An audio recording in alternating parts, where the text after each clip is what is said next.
India ചരിത്രത്തിൽ ആദ്യമായി രാഷ്ട്രപതിയുടെയും ഗവർണറുടെയും ഒപ്പില്ലാതെ 10 ബില്ലുകൾ തമിഴ്നാട് സർക്കാർ നടപ്പിലാക്കി കഴിഞ്ഞു. ഇതാദ്യമായിട്ടാണ് ഗവർണറുടെ കയ്യൊപ്പും രാഷ്ട്രപതിയുടെ അനുമതിയും ഇല്ലാതെ ഒരു സംസ്ഥാന സർക്കാർ പാസാക്കുന്ന ബില്ലുകൾ നിയമമായി മാറുന്നത്. സുപ്രീം കോടതി ജസ്റ്റിസുമാരായ JB പർദിവാല, R മഹാദേവൻ എന്നിവർ പുറപ്പെടുവിച്ച വിധിയുടെ അടിസ്ഥാനത്തിലാണ് തമിഴ്നാട് ഗവർണർ RN രവിയുടെ അധികാരങ്ങൾക്ക് മൂക്ക് കയറിട്ടുകൊണ്ട് സുപ്രീം കോടതി വിധി പറഞ്ഞതും ആ വിധി ഗസറ്റ് വിജ്ഞാപനത്തിലൂടെ സ്റ്റാലിൻ സർക്കാർ നടപ്പിലാക്കിയതും. ഈ നടപടിക്കെതിരെ കേന്ദ്ര സർക്കാർ ഹർജി നൽകാനാണ്. ഇത് പുനഃപരിശോധിക്കണം, സുപ്രീം കോടതിയുടെ ഈ വിധി അമിതാധികാരമാണ്, ഇത് പുനഃപരിശോധിക്കണം എന്നാവശ്യപ്പെട്ടുകൊണ്ട് കേന്ദ്ര സർക്കാർ സുപ്രീം കോടതി ചീഫ് ജസ്റ്റിസിനെ അടുത്ത ദിവസം തന്നെ സമീപിക്കും. സുപ്രീം കോടതിയിലെ 2 അംഗ ബെഞ്ച് ഗവർണർമാരുടെയും രാഷ്ട്രപതിയുടെയും അധികാരങ്ങൾക്ക് നിയന്ത്രണം ഏർപ്പെടുത്തിക്കൊണ്ട്, അധികാരങ്ങൾ വെട്ടിക്കുറച്ചുകൊണ്ട് പുറപ്പെടുവിച്ച വിധി ഭരണഘടനാ വിരുദ്ധമാണെന്ന് കേരള ഗവർണർ അഡ്ലോക്കർ നേരത്തെ തന്നെ പറഞ്ഞിരുന്നു. ഇതേ അഭിപ്രായമാണ് പല നിയമജ്ഞരും പ്രകടിപ്പിക്കുന്നത്. ഹൈക്കോടതി ജസ്റ്റിസായിരുന്ന V ചിദംബരേഷ്, അദ്ദേഹം ഇപ്പോൾ സുപ്രീം കോടതിയിൽ അഭിഭാഷകനാണ്. ജസ്റ്റിസ് ചിദംബരേഷ് പറയുന്നത്, എന്തായാലും ഈ വിധി സുപ്രീം കോടതി പുനഃപരിശോധിക്കും. അടുത്ത ദിവസം തന്നെ കേന്ദ്ര സർക്കാരിൻ്റെ പുനഃപരിശോധനാ ഹർജി എത്തുമ്പോൾ അറ്റോർണി ജനറലും സോളിസിറ്റർ ജനറലും ഈ വിധി പുനഃപരിശോധിക്കണമെന്നാവശ്യപ്പെടും. ആ ആവശ്യം ഉയർന്നാൽ തീർച്ചയായും വിവാദമായിരിക്കുന്ന ഈ വിധി വിശാല ബെഞ്ചിന്, ഭരണഘടനാ ബെഞ്ചിന് വിടാനാണ് സാധ്യത. കേരള ഗവർണറായിരുന്ന ആരിഫ് മുഹമ്മദ് ഖാനും കേരള സർക്കാരും തമ്മിലുണ്ടായ വിവാദങ്ങൾ നമ്മുടെ ഓർമ്മയിലുണ്ട്. അതിനേക്കാൾ രൂക്ഷമായിരുന്നു തമിഴ്നാട് ഗവർണർ RN രവിയും മുഖ്യമന്ത്രി സ്റ്റാലിൻ നേതൃത്വം നൽകുന്ന സർക്കാരുമായി ഉണ്ടായത്. 10 ബില്ലുകളാണ് അകാരണമായി തമിഴ്നാട് ഗവർണർ തടഞ്ഞുവെച്ചത്. അതിനെതിരെ നടത്തിയ നിയമ പോരാട്ടത്തിലാണ് ഈ 2 അംഗ ബെഞ്ച് ചരിത്ര പ്രാധാന്യമുള്ള വിധി പുറപ്പെടുവിച്ചത്. ആ വിധിയിൽ പറയുന്നത്, ജനങ്ങൾ തിരഞ്ഞെടുക്കുന്ന നിയമസഭകൾക്കും ജനങ്ങൾ തിരഞ്ഞെടുക്കുന്ന പാർലമെൻറ്റിനും ഉള്ള അധികാരങ്ങൾ,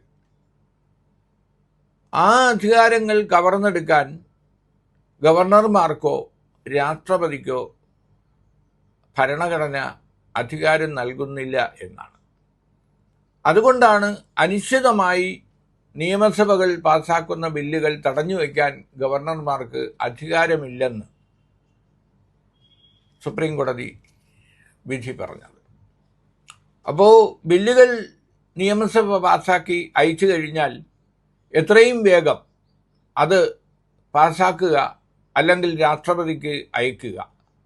ഇനി രാഷ്ട്രപതിയുടെ മുന്നിൽ ബില്ലെത്തിയാലും അത് സമയബന്ധിതമായി തന്നെ തീരുമാനമെടുക്കണം എന്നാണ് 2 അംഗ ബെഞ്ചിൻ്റെ സുപ്രധാനമായ വിധി. ഈ വിധി രാഷ്ട്രപതിയുടെയും ഗവർണർമാരുടെയും അധികാരത്തിന്മേലുള്ള കൈകടത്തലാണെന്നും ഇത് ഭരണഘടനാ വിരുദ്ധമാണെന്നുമാണ് കേരള ഗവർണർ അർലേക്കർ പറഞ്ഞത്. അപ്പോൾ എന്തായാലും വലിയ ഒരു നിയമ ചർച്ചയ്ക്ക്, ഭരണഘടനാ ചർച്ചയ്ക്ക് വഴിവെച്ചിരിക്കുകയാണ് സുപ്രീം കോടതി 2 അംഗ ബെഞ്ചിൻ്റെ വിധി. അപ്പോൾ നമ്മുടെ കേരള ഗവർണർ അടക്കം BJP നേതാക്കൾ, കേന്ദ്ര സർക്കാരിൻ്റെ വക്താക്കൾ പറയുന്നത് സുപ്രീം കോടതി പുറപ്പെടുവിച്ചിരിക്കുന്ന വിധി ഭരണഘടനാപരമായി നിലനിൽക്കുന്നതല്ല. ഇത്തരമൊരു വിധി പുറപ്പെടുവിക്കാനുള്ള അധികാരം വിശാല ബെഞ്ചിന് മാത്രമേ ഉള്ളൂ, ഭരണഘടനാ ബെഞ്ചിന് മാത്രമേ ഉള്ളൂ എന്നാണ് അഭിപ്രായപ്പെടുന്നത്. എന്നാൽ ഇത് ജനാധിപത്യത്തിൻ്റെ വിജയമാണെന്നും ജനങ്ങൾ തിരഞ്ഞെടുക്കപ്പെടുന്ന സർക്കാരുകൾക്കാണ് നിയമം നിർമ്മാണത്തിലും അത് നടപ്പിലാക്കാനുമുള്ള ബാധ്യതയെന്നും ഇടതുപക്ഷ നേതാക്കൾ, കേരളത്തിലെ മുഖ്യമന്ത്രിയും CPM CPI നേതാക്കളും കോൺഗ്രസ് നേതാക്കളും എല്ലാം തന്നെ അഭിപ്രായപ്പെടുന്നത് അങ്ങനെയാണ്. വിവാദമായിരിക്കുന്ന ഈ വിധിയിൽ മറ്റൊരു പരാമർശം കൂടിയുണ്ട്. 5 കൊല്ലത്തൊരിക്കൽ തിരഞ്ഞെടുക്കപ്പെടുന്ന സർക്കാരുകൾ ജനങ്ങൾക്ക് വേണ്ടി, ജനാഭിലാഷത്തിനു വേണ്ടി, അവരുടെ താൽപ്പര്യങ്ങൾക്ക് വേണ്ടി പാസാക്കുന്ന ബില്ലുകൾ തടഞ്ഞു വച്ചാൽ, അത് അനിശ്ചിതമായി നടപ്പിലാക്കാതിരുന്നാൽ പല സർക്കാരുകൾക്കും തുടർന്ന് അധികാരത്തിൽ വരാൻ കഴിയാതെ പോകും. അത് തെരഞ്ഞെടുപ്പിൽ അവർക്ക് വീണ്ടും അധികാരത്തിലെത്താനുള്ള സാധ്യത പോലും ഇല്ലാതാക്കും. ഇത്തരത്തിലുള്ള നിരീക്ഷണങ്ങളും ഈ വിധിയിൽ സുപ്രീം കോടതി പ്രകടിപ്പിച്ചിട്ടുണ്ട്. ഒന്നുകൂടി 2 അംഗ ബെഞ്ച് പറയുന്നുണ്ട്,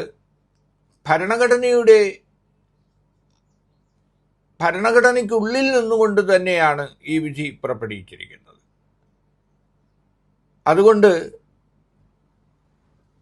ഭരണഘടനയ്ക്ക് അതീതമായി സുപ്രീം കോടതി പ്രവർത്തിച്ചു എന്ന് പറയാൻ ആവില്ല എന്നാണ് ഈ വിധി പുറപ്പെടുവിച്ച ജസ്റ്റിസുമാർ വിശദീകരിച്ചിരിക്കുന്നത്.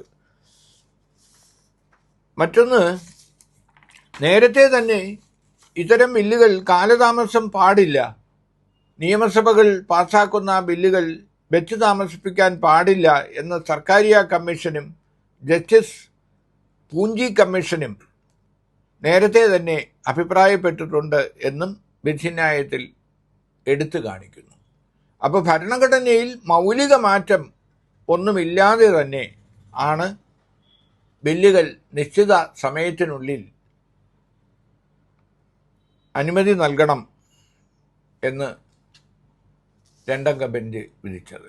എന്തായാലും അടുത്ത ദിവസങ്ങളിൽ കേന്ദ്ര സർക്കാർ ഇതിനെതിരെ രംഗത്ത് വരുമെന്ന് ഉറപ്പാണ്. കേന്ദ്ര സർക്കാരിൻ്റെ അജ്ഞാനുവർത്തികളായി സംസ്ഥാനങ്ങളിലെ, പ്രതിപക്ഷം ഭരിക്കുന്ന സംസ്ഥാനങ്ങളിലെ ഗവർണർമാർ സർക്കാരിനെ നോക്കുകുത്തിയാക്കിക്കൊണ്ട് നിയമസഭകൾ പാസാക്കുന്ന ബില്ലുകൾ അനിശ്ചിതമായി വെച്ചു താമസിപ്പിക്കുന്നതും രാഷ്ട്രപതിക്ക് അയക്കാൻ പോലും കൂട്ടാക്കാതിരിക്കുന്നതും ജനാധിപത്യ വിരുദ്ധമാണ്, ഭരണഘടനാ വിരുദ്ധമാണ് എന്നാണ് രാഷ്ട്രീയ പാർട്ടികളുടെ പൊതു സമീപനം. എന്നാൽ കേന്ദ്ര സർക്കാർ ഇതിനോട് യോജിക്കുന്നില്ല. അതുകൊണ്ട് തന്നെ പുനഃപരിശോധന ഹർജിയിൽ ഇപ്പോൾ പുറപ്പെടുവിച്ചിരിക്കുന്ന സുപ്രീം കോടതി വിധി ഭരണഘടനാ ബെഞ്ചിന് വിട്ടുകൊണ്ട് തീരുമാനം ഉണ്ടാകുമെന്നാണ് അറിയുന്നത്.